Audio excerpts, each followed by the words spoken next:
Parce qu'ils ne voulaient plus jamais revoir leurs animaux abattus dans ces conditions, les 124 éleveurs du pôle viande ont fait développer cet outil.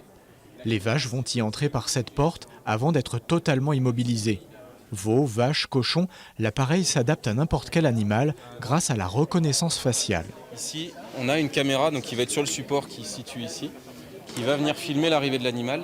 Et là va rentrer en action l'algorithme de calcul qui va déterminer les points caractéristiques de la tête d'un animal, les oreilles, les yeux, le museau, et qui vont permettre de calculer le point d'intersection de l'étourdissement.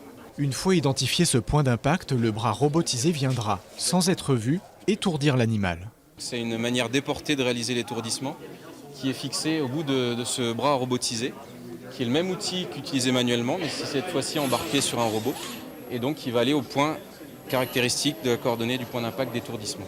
C'est une société de Montluçon spécialisée dans le matériel pour zoos qui a développé ce prototype. 400 000 € ont été investis pour respecter les exigences du conseil scientifique du pôle viande.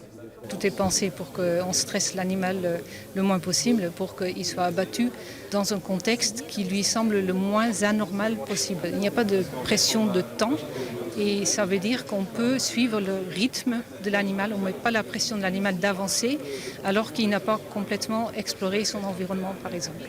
Pour les éleveurs, c'est un gros progrès pour la fin de vie de leurs animaux, mais aussi pour la qualité de la viande. Si un animal a beaucoup stressé, en fait, il a perdu quelque part de l'énergie.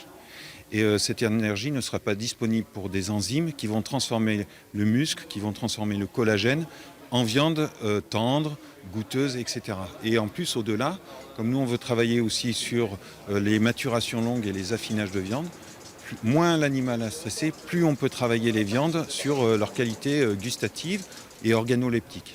L'appareil sera installé dans les locaux du pôle viande au mois d'avril. Les premiers tests sur les animaux pourront alors débuter. En attendant, les éleveurs ont lancé un prêt participatif pour continuer à financer le projet.